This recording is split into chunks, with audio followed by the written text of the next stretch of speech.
Hello दोस्तों, आपको अवलोकन आईएएस में स्वागत है। इस सेशन में हम लोग चर्चा एवं परिचर्चा करेंगे अंकेक्षक के अनुमानित कटअप पर। तो सबसे पहले आते हैं, किसी भी परीक्षा का कटअप का निर्धारण का क्या आधार होता है, उस पर हम लोग बातचीत एवं परिचर्चा करेंगे। सबसे पहले आते हैं, प्रश्नों का स्तर कैसा था। प्रश्नों का स्तर पर बात करें तो बीपीएससी का अब तक का जो एग्जाम हुआ है उसमें सबसे कठिन स्तर का प्रश्न पूछे गए, क्योंकि इस बीपीएससी के कोर सेक्शन का जो सब्जेक्ट है, जैसे कि साइंस में कोई भी लड़का अधिकतम से अधिकतम 8 मार्क्स एग्जैक्ट रूप से सही करने की सामर्थ्य रखते हैं, बाकी पर अनुमान विधि आधारित हो जाता है। दूसरा सेक्शन उसी तरह है करेंट अफेयर के संदर्भ में। करेंट अफेयर इसमें दो पक्ष उभर के आते हैं, क्योंकि जो पहले पढ़े हुए होंगे छात्र, उनके लिए करेंट अफेयर इजी था, बहुत इजी था। जो छात्र नए करेंट अफेयर पढ़ के गए होंगे उनके लिए बहुत कठिन था। इसमें दो व्यक्तियों में से किसी एक को लाभ होगा, किसी को हानि होगा, लेकिन हानि अधिकांश स्टूडेंटों को होगा। तीसरा जो कोर्स सेक्शन में आता है हिस्ट्री, उसके भी क्वेश्चन के लेवल को समझा जाए तो मॉडर्न हिस्ट्री का कुछ ही क्वेश्चन समझ के दायरे में, बाकी क्वेश्चन एंशिएंट और मिडीवल का आसान और नहीं तो मॉडर्न में आसान नहीं कर सकते हैं। उसी तरह बिहार के करेंट अफेयर, बिहार जीके के बारे में बात करते हैं।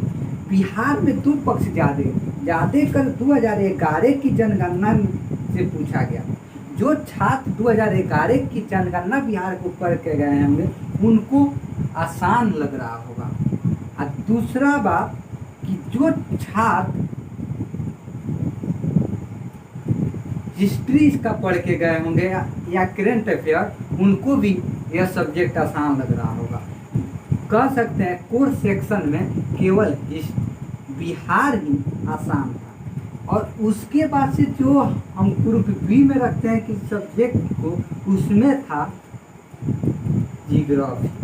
जियोग्राफी को हम कठिन प्रश्नों के श्रेणी में रख सकते हैं। और दूसरा सब्जेक्ट था इकोनॉमी, जिसको हम आसान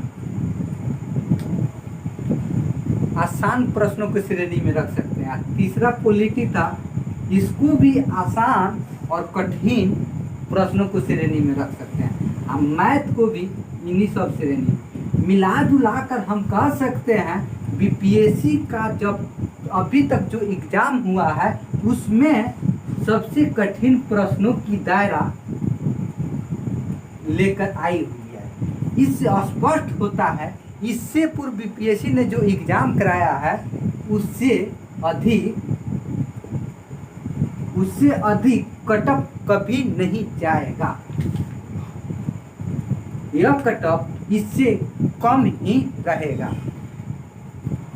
दूसरे क्या आधार होता है, छात्रों की उपस्थिति।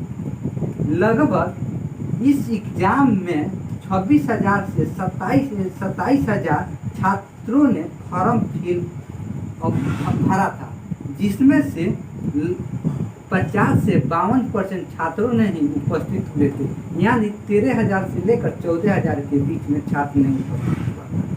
इससे भी एक निर्धारण का आधार हम बना सकते हैं।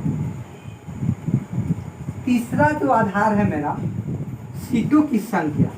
सीटों की संख्या जो है 373 है, 373।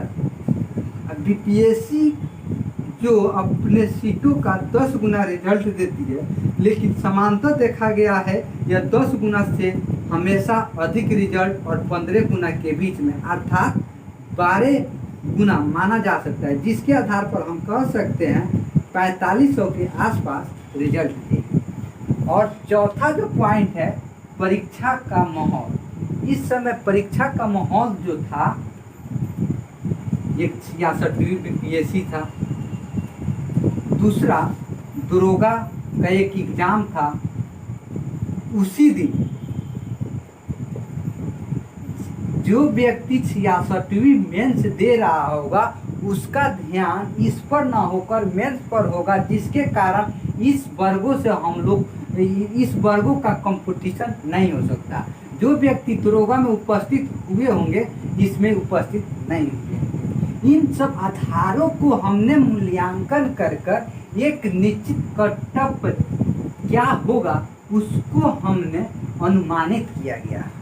यह कटअप हमारे अनुसार से यह अधिकतम कटअप होगा, इससे कभी कटअप अधिकतम नहीं जाएगा, इससे हमेशा कटअप कम रहेगा।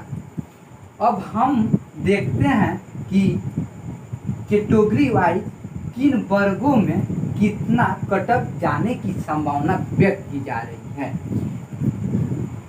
जनरल वर्ग में मेल कैटेगरी में 90 से 90 प्लस माइनस 2 जिन भी व्यक्ति को आ रहा है वह निश्चित हो जाए, मेंस की तैयारी में लग जाए। उसी तरह फीमेल वर्गों में जिनका 85 प्लस माइनस 2 आ रहा है वह भी निश्चित हो जाए। इसी प्रकार EWS में जिनका 85 प्लस 2 आ रहा है वह अपने आप को सेफ जोन में है। उसी तरह फीमेल वर्ग में 80 से प्लस माइनस 2 आ रहा है वह भी सेफ है।